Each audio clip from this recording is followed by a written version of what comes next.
Welcome to Your Intended Message, the perfect place for leaders and promising professionals who want to convey the intended message for greater success.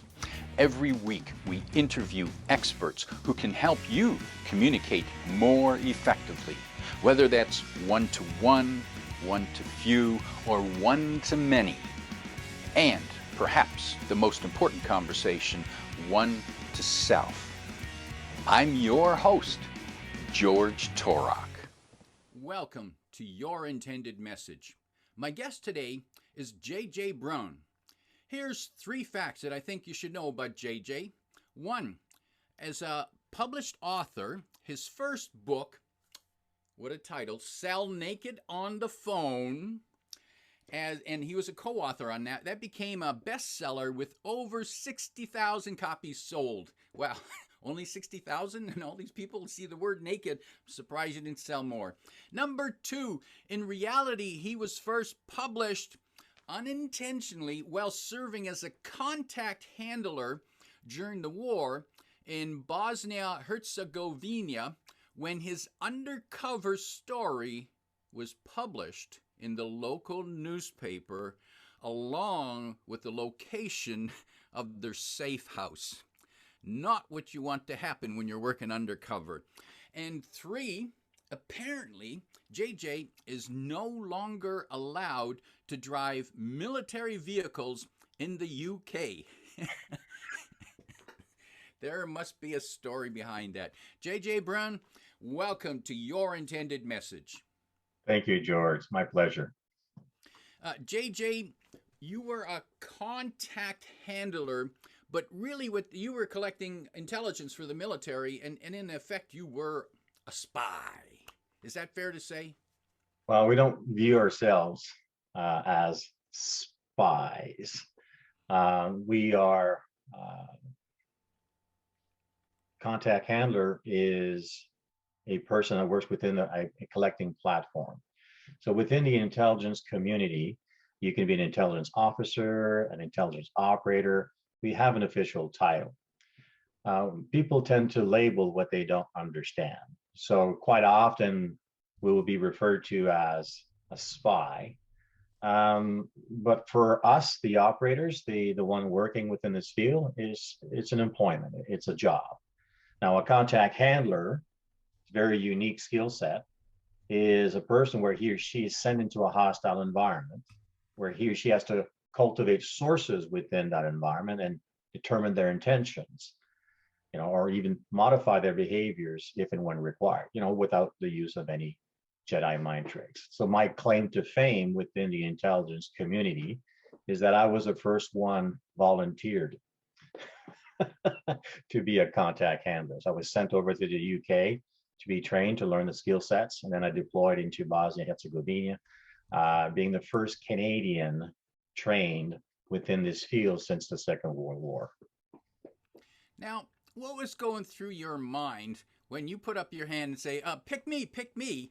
Your parents might have been wondering, come on, JJ, you don't have to do this.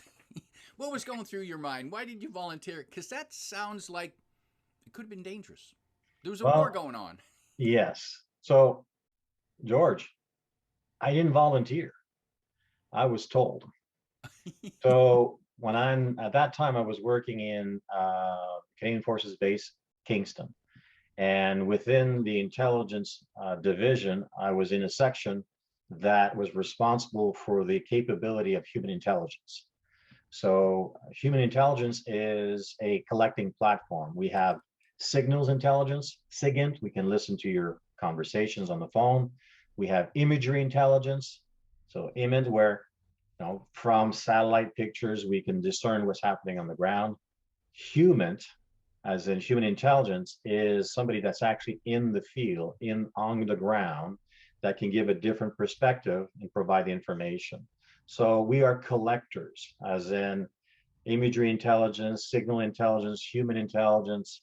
They are collecting platforms. So we collect information and then we centralize it. We send it to a centralized area where they can take this information, and with processes, turn it into an intelligence product so that the commanding officers on the field can make an informed decision as to what's going on in the events. So I was played a small part, but just to be clear, I didn't volunteer. I was voluntold that I was going. Now, I didn't mind it because I was going to be the first one, right? That's like, hey, we've been practicing, we've been training for this. Hey, it's real time opportunity. So I was also excited. Yes, finally going to do something active, but also at the same time, I was worried. My biggest fear, if you wish, was to be the first one voted off the island. You know how the Survivor Series? I was the first Canadian being selected for this. And I want to make sure that I'm not the last Canadian selected for this. So my biggest concern was to be the first one voted off. So I may not have been the best skilled at it because this is a new platform, but I'm sure going to outwork everybody. And that's what made the difference. I wasn't afraid to put in the hours, the effort. And I have at that time outworked everybody within our unit. So that at the end, it had a big impact. And I was recommended for advanced operations moving forward. Now, JJ, unlike someone who runs a satellite and takes picture from 20,000, 30,000 feet up, they're sitting at a desk somewhere. They're quite safe. They're sipping their latte, and all they have to do is just control the satellite, get the photos, and somebody interprets. Now, in your case, you're on the ground in a war zone, dealing directly with people, some of them who might not like you or might have friends who might not like what you're doing because people are shooting at each other. What are the skills that you needed to survive, and what was the mindset that you needed? Oh, that's a good question. Well, when I finished my training in the UK, the following day I was deployed into the theater of operations. So back then it was from London to Zagreb, and then from Zagreb to Sarajevo, and then from Sarajevo I was going to be picked up. I went to Kislyak, and then from Kislyak I finished in Mostar, where the safe house was located.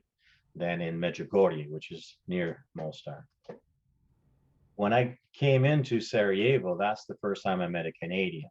As in, when I arrived at the airport, somebody recognized my uniform. I recognized their uniform. My name was on a list, and it says, "Follow me."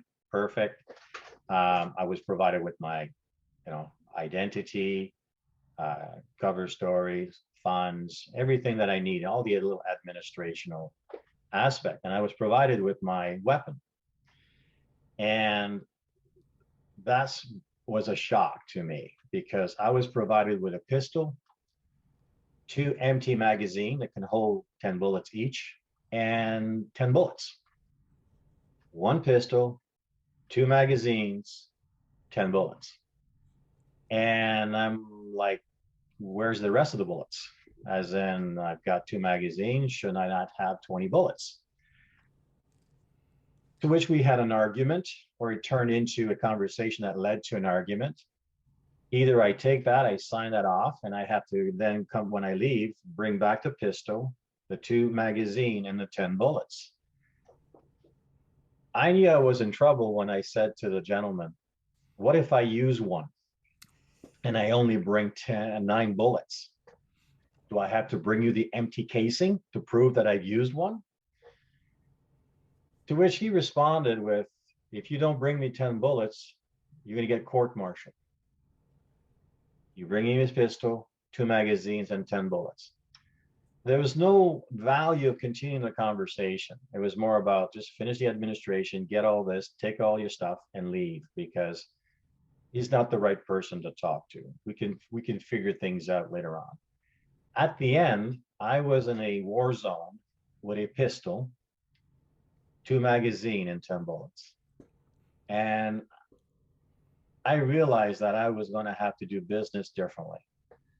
that my ability to get out of a tough spot will be on my ability or intent to message my way out of it.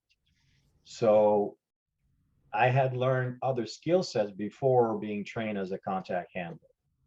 And it's a behavioral model to better understand how to read people, how to read and discern their preferred communication style, so that my intended message is received and not resisted, so that I can build a relationship, though a professional relationship, but build a relationship that would give me the benefit of the doubt, right? Because it will be my ability to interact with people will help me or assist me. And because 10 bullets, my gosh, will only, get me out of it, as in the 10 bullets really is an exit strategy. It's not for a gunfight. It's an exit strategy. It's to pop up, distract and then run away. That's basically what it was for, not to scare anybody. Everybody had a pistol or everybody had a gun. And most of the bad guys had more armory, weapons than I did back then. So it just needed to be different. And to be different would be going out of your way of looking to build relationships. So a contact handler is really what you're doing is you're looking to connect with people by design and not by chance across cultures. So the first thing is to make sure that your message, your intended message gets across. So learning the dobro jutro, jestem Jean-Jacques, kako ste, the local dialect, dobar dan, how you doing? It's just learning this so that you'd be different. And my interpreters saw that I was different from the other contact handlers, going the extra mile to really get to know the other person, having the 10 most effective feel-good icebreaking questions. Now that was a game changer for me, because I have to interact with people. And it's like, well, how do you interact with people? What do you ask them? And so I had these little quiffs, if you wish, or these little acronyms to remind myself of talking about their family and their occupation, or their hobbies, and then the opportunity to leave a message or to discern their possible motivation for wanting to interact or talk with us, so that they really sensed that we were there to inform our commanding officer as to what's happening on the field, so that they have a voice. And I was willing to do that. So it made me look different or feel different from their perspective. And at the end, I found out that I had one of the largest network of bad guys compared to everybody else in the section at that time. Not that there's a record. It was very enlightening. Yeah. JJ, I heard two points here that intrigued me. One is that you provided them with a voice. You were simply a conduit to allow them to have a voice. And my question is, why was that important to them? And even more than that, you said you had a network of bad guys. And why would the bad guys want you to convey their message? Okay, well, the first one is like everybody wants to talk. And there's a saying, I don't know who's the author from this or who came up with this, but people don't care how much you know until they know how much you care, right? That's a famous statement and applies also across cultures. Over there's different ethnicities. Back then it was the Serbs, the Croats, and the Muslims. And everyone wants to be heard. Everyone wants to share their story. And you just have to provide them a safe environment where you want to receive their story. And they want you to document. They want you to know that you're looking to make a difference. Now, we were trained that we can't promise anything. You don't fake it. You don't promise the moon. You have to be authentic. And quite often I would say, I can't promise you anything. Let me go back, review what you've just shared with me, and let's reconnect. When would be a good time for you? Tuesday or Wednesday of next week, morning or afternoon. Don't book a meeting from a meeting. And people, if you come with the sincere interest of sharing their story, right, that their life mattered. And I was more of a reporter in a sense of you're going there, you're looking to build to find a connection. Well, now, in every interaction we have with people, you're either going to compete or complete that interaction, right? Either going to compete or complete. Now, English is my second language. And when I'm writing the word complete and compete, one has the letter L in it.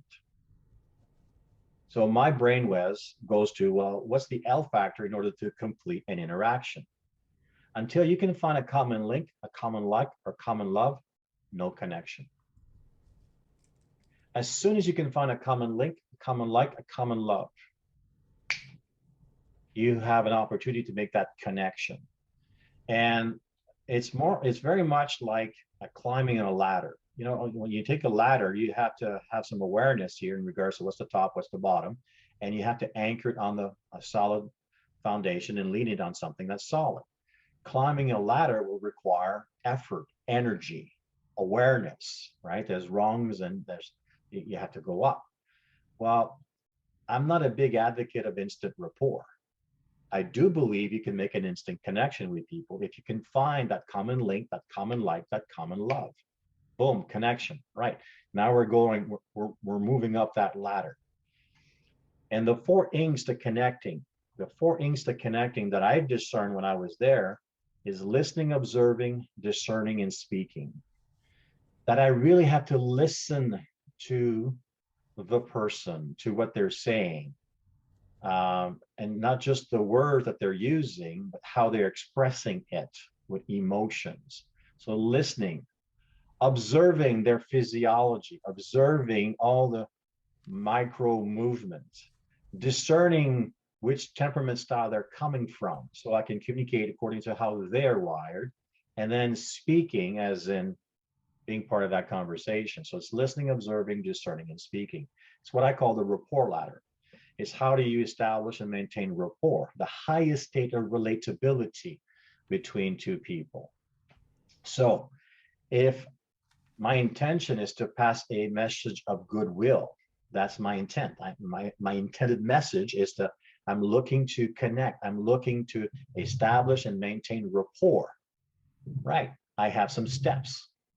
Now, for some people, before I can do business with I must first trust you. But another perspective here, so before I can do business with you, I must first like you. So there's either I have to establish trust or I have to establish a like as in a relationship with them. So I know the steps in order to move up.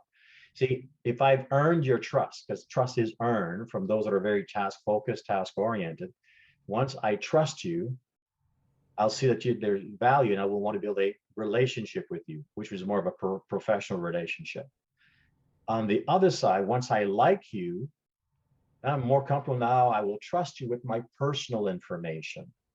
So both relationship and trust are factors. They come in at a different sequence, but the four steps, the four rungs, the four ings to connecting remains the same throughout. So it just became, I needed to create something so I can teach others what I've learned when I was there in theater. What was interesting is that my first case or my first contact, we branded him as the self-declared mayor of Mostar. He wasn't the mayor, but he sure acted like it. And we know that from history, from all the information that we had gathered, that he profited tremendously throughout the war. It's the black market that runs an economy during the war. And he's done very, very well, and he's well connected. So when I met him for the first time, Dobro jutro, jestem Jean-Jacques, как ты стоишь? Oh, introduction, those, but then you have to also learn to say the other line, which is, that's all I know. So my translator would then take over. And then with this gentleman, like, what am I going to talk about? Well, I remember the 10 most effective feel-good ice-breaking question, to which I asked the first question. I'm just curious. See, when you use those words, by the way, your subconscious mind stays open. What are you curious about? They're more open to receiving your intended messaging if you start with, I'm just curious. And then he leans forward, and I ask, how did you ever get interested in politics? So the question is, how did you ever get started in the widget business? So you just have to reframe the last part. And I said, I'm just curious, sir. How did you ever get interested in politics? Because the statement indicates that if you ask the question at the right time, with the right tone and the right pace, that the gentleman will, or the person will talk for 5 to 10 minutes nonstop. Well, in my case, he talked for 40 minutes nonstop and provided so many more avenues of where to go, to a point where he provided what, maybe 80, 90% of the conversation, and maybe 10% was me. It was all about him at the end. He was more open now to inviting us back. And to one point, he's the one that labeled me in one of those conversations. In other words, at one meeting, he said, I know who you are and I know what you do. And I go back into my cover story, to deep dive to, to third person, blah, blah, blah. And he stops me, he says, I know who you are. I know what you do. All right, let's go down to business. I stopped right there, and because he then made reference that my name is Jean-Jacques Joseph Brun. So for him, I'm French Canadian, that I live in Quebec, and that I want to separate from Canada. Now, I didn't feel obligated to correct him on any of this information because I was born and raised in Northern Ontario. I have the maple leaf tattooed on my chest, and I have no interest of leaving Canada for any province. But he made that connection. He says, you will talk to your general on our behalf, because his group wanted to separate from the Federation. We know it's Bosnia Herzegovina, but for that group, it's Herzeg Bosnia, which is the group as hardliners that want to separate. And from that meeting is when our name, or my name, appeared in the local newspaper. So it got published. I still have the newspaper here in the office. Maybe I should put it on the wall. And I became a hard Croat lover. So when this happened, when they got published, we had to take a step back and say, okay, what's the damage here? Are we burnt? And at the end, it's like, well, you're not burnt. He repeated word for word what you would have said if you meet somebody for the first time. So that room is bugged because nobody was taking notes. There's no way that, that's interesting. So then we stopped meeting with any counterparts. So if you were a Serb, I wasn't working with any Serbs, wasn't working with any Muslims. And if you're working with Croats, we're only working with hardliners. So I went straight to the dark side so that I'd be their voice. And I was accepted into the family. We were brought into a secluded area where everybody meets and eat together, and was even threatened at that meeting. We'll see if you are different.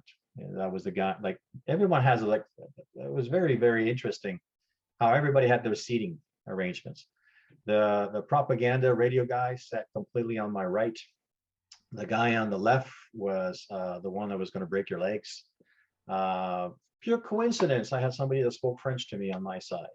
A pure coincidence. Somebody that right beside my German partner spoke German, and the interpreter was beside both myself and my partner. And in front of me would be the self-declared mayor, and then the Franciscan priest. It was quite interesting. So everybody had their seating assignment there. So, but the one that was going to break your legs, he's the one that came after the first time we were there. Says, "We'll see if you're different."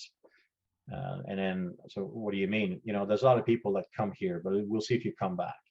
That society evaluates you by how much you eat and how much you drink.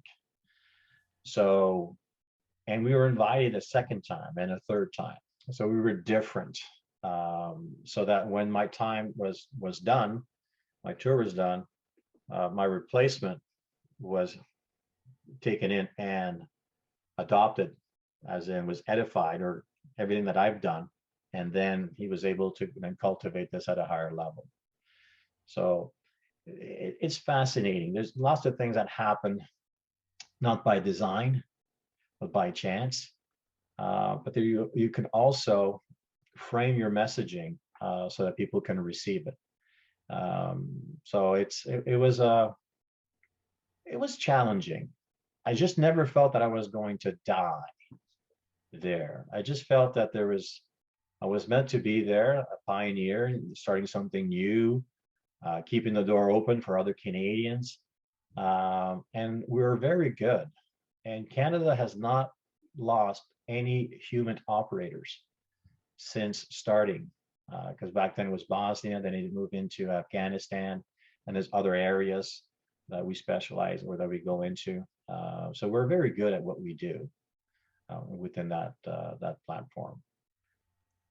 So. JJ, there was something that caught my attention when you were talking about the steps of establishing rapport, and you mentioned the four ings: listening, observing, discerning, and speaking. Is the sequence important? Yeah, we've tested it out. The only big difference is that, well, should we start by observing and then listening?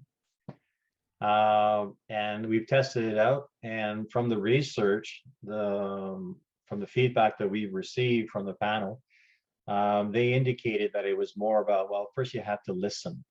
And what does that mean? Well, you have to listen as in you have to shut your brain and stop talking, shut your lips. You have to listen. And there's a gentleman that took the word listen and rearranged the letters, and you get the word silent. I'm like, oh, you have to listen in silent. And then they rearranged the letters again. And I'm like, how do you come up with this? And then he had the word enlist. So when you listen in silent, you can enlist a proper response. Love that.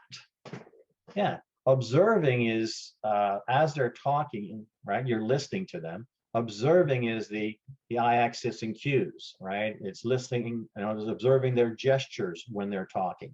It's observing their tonality. It's observing the words that they choose to use. It's observing the whole picture. So you're listening, you're observing, and then you're processing, as in, where are they coming from?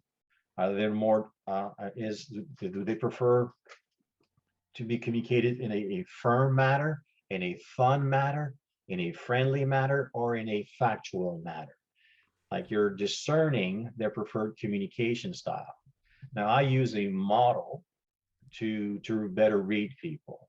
There are many models out there to better understand human behavior, the tendencies. I'm a big advocate. If you do not use a model in business or in your personal life, you will often find yourself at a disadvantage. So I've chose to adopt the four temperament model of human behavior. And psychology is referred to as the wellness model, not looking at people as having deficiencies. It's more of looking at people having these core traits to a lesser or greater degree, so you're able to decode one's preferred communication style.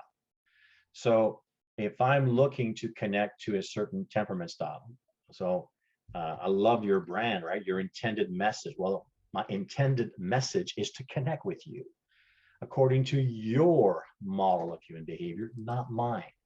I want to respect your model of the world. So I'm going to discern, are you a little bit more outgoing in your day-to-day activity? Or are you more reserved, right? As you're fast paced or slower pace. That's the pace perspective. So the two P's for me, the two P's to decoding one's preferred communication style. There's always a pace perspective that I'm discerning, and there's always a priority perspective that I'm discerning. The priority towards task or the priority towards people. An example of that would be if I was to ask you, George, when you get up in the morning, right? You get up in the morning, what's the first thing that comes to your mind? Do you think about the things you need to do today? Or do you think about the people you're going to meet throughout your day?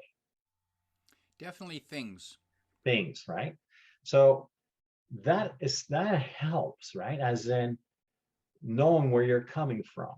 Now, the pace perspective, we all have our preferences. Research indicates that by the age of 4 to 5, a child's preference is already set. We have our preferences. I'm going to ask you again another question, George. If you had to choose right now, you're not locked into this, you can change your mind over lunch. Is your preference in working in an environment that's fast-paced or slower pace? Outgoing or reserved? What is your preference? You can be 51% one side or 49 the other. But if you have to choose, where do you lean? I've worked in both types of environments and managed to survive. I would prefer that it's more measured uh, and consistent. Measured and consistent. Okay, to be measured and consistent, is that a fast-paced environment or is that a slower environment for It you? would tend to be a slower. Slower environment for you, right? So the two P's to decoding human capital, like for me right now, right? I'm looking for a pace perspective and I'm looking for a priority perspective. And based on those two answers, right, that is reserve and task oriented, that represents a certain quadrant, if you wish, a certain persona that's more cautious, calculating, conscientious in their day-to-day activities. So if I'm talking and if I wish to connect with them, I'm going to slow down. I'm going to make sure that all of my thoughts are structured, that I follow a logical sequence, 1, 2, 3, 4, A, B, C, D, right? And I pronounce properly and I take my time throughout so that, and provide maybe some additional information. I know that this persona, like a fish needs water to live, requires quality answers, excellence, and value. Do you like quality answers? Do you like excellence and value? Are those important for you? That is totally true. Yes, that's exactly what I appreciate. Yeah, Do you I buy things based on value and quality? I like to think that I do. All of this, Every once in a while, I get seduced by the shiny object. I think we all do. There's a lot of shinies. You see, that gives me an edge, as in if I'm able to decode one's preferred communication style, and if I know the tendencies of that persona, of that culture, if you wish, and if I learn to say the same thing in a different way, as in, my intended message is to make a connection according to your model. So if I can speak your language, there's a greater chance that we can make a connection by finding a common link, common like, common love. My brother, it's funny we're talking about this. My brother is working in the iron ore mines up in Baffin Islands. That's Iqaluit, and like when we're talking up north, he's right beside the North Pole. And a gentleman that he's working with is from Croatia. And I'm like, well, is that interesting? Because Croatia, and Bosnia Herzegovina are side by side and all that. And he was having a conversation and he said his name was Ivan. And my brother looked at him, that's not your real name. And then he pronounced he shared his real name. And my brother pronounced his full name, like in that it had an immediate reaction, as in his colleagues' eyes just opened up. And this is the first time that I've ever had somebody mention my real name. And then I'm like, yeah, because over there you have to pronounce every letter in their name. So if I'm talking to you know, the self-declared mayor of Mostar, he's, you know, and then I had to remember pronouncing his name. Every letter is pronounced, right? So it becomes a little bit easier as long as you know how to pronounce each of the letters. And then it's like, oh my gosh, you know, it's easy. But as soon as he pronounced his colleague's name properly, he made an instant connection. Common link, common like, common love. People love hearing their name. And then from there, oh, now he has the insider information. Now he's led because he's the new guy on the block, but this older gentleman is now protecting him because they made that connection. So once he comes out of this, I'm going to provide him a little Serbo-Croat dictionary that we were using over there, so that he can learn to say "Dobro jutro," "Kako ste," and "Račun molem," so that he can continue on building that relationship. And, So, and something as simple, JJ, it occurs to me, something as simple as learning how to say a person's name yeah. in their native language, whatever it might be, demonstrates that you care. Oh, absolutely, absolutely. And you know, we live in a multicultural environment. I'm sure with your last name, Turok, you have, you know, people become very, very creative in how they pronounce it. So you want to help them out, right? You want to provide them, you know, 2-syllable, so that they can, okay. It's like, thank you. You help them out because they don't want to be embarrassed. They just want to know, how do you pronounce it? I know my last name, Brun, is hard to pronounce. Jean Brun in English is John Brown. So quite often people will just say, you know, Jean Brown, because they can't pronounce Brun. And that's, you know what? That's okay. Even funnier than that, they couldn't pronounce my name, JJ. Sorry. They couldn't pronounce my name, Jean, when I was working overseas. But they could say John Jack. Hey, John Jack. And they thought they were bilingual. Until one day, a British colleague came into the office and he said, "Hi, JJ." And I'm like, who's that? There are only the two of us, so it must be talking to me. Oh, Jean Jacques. Oh, okay, I got it. So I turned and I answered, and I got branded. Right? I got branded JJ, and it became a working name. And guess what? It's easy to remember. Everybody likes it, as in JJ. So just in the speaking lane, in the speaking business, it's JJ Brun, you know, a bilingual speaker, the retired spy, operative 431. You know, you just want to make it simple, because if you have Jean, then it's Jean. Well, is that a woman? Is that a man? So yeah, it's, you know, make it easier for them to receive it, so that you can have, you know, that connection or that interaction, that intended message that you want them to have with you. So JJ, you mentioned a list of the 10 most effective ice-breaking feel-good questions. If people want to get a hold of that, where can they find that? oh, just email me. I'll be happy to send it. If you email it at hello@theretiredspy, and just put in the tagline, or put in the text 10 question, and it's a 2-page document PDF. Be happy to share it with you. And if you wanted a 30-minute complimentary session, by all means, that's not a problem. And if people want to learn more about the programs that you provide, do they do that for email, or is it best that they go to your website? Email, I think, because I have like 5 websites for specific intent. So a simple email, hello@theretiredspy.com. You can go there, or if you want to, you can go at theretiredspy.com. That's one of our websites. Not everything that we do, because we do serve different communities in our areas. As a global leader in communication and relationship development, we focus more on transforming toxic environments into thriving environments of inclusion, trust, and respect.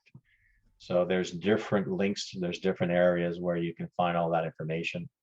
Also, if you're, scroll the Ottawa University website, you'll probably find one of my programs in there, influencing and leading others in times of crisis. So there's just many ways. So send me a simple email, and then I can direct you accordingly, or start with the retiredspy.com, and there's a place where you can contact us with phone numbers.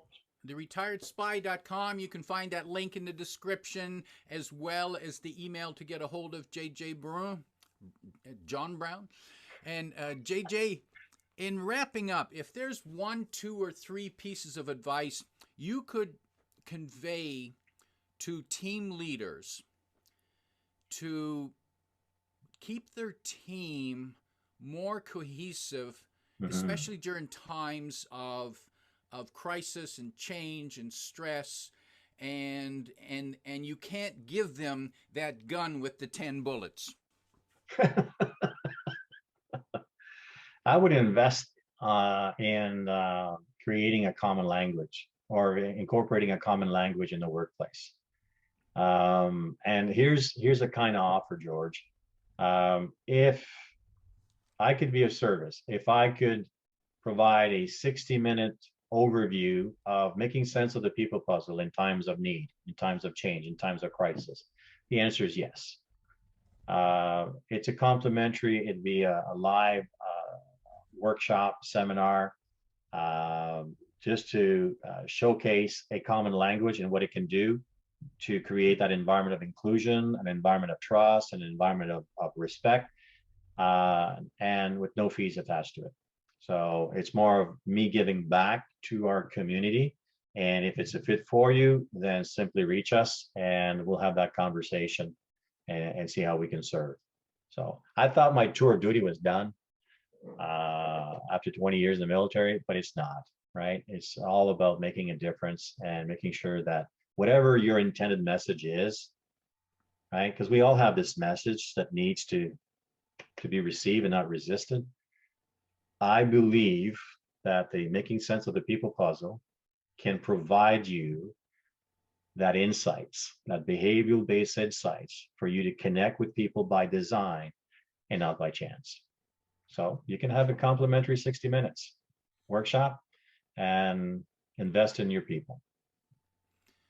A fabulous offer, and complimentary, folks, means no charge. It's free. All you have to do is show up and pay attention to learn from some secrets and maybe not so secrets, but just skill sets and lessons from the retired spy who returned all 10 bullets, right?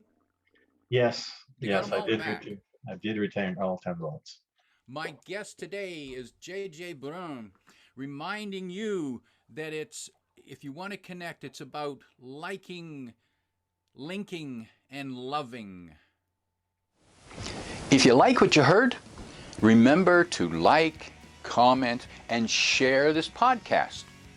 Come back every week for more practical insights to help you convey your intended message. I'm your host, George Torok.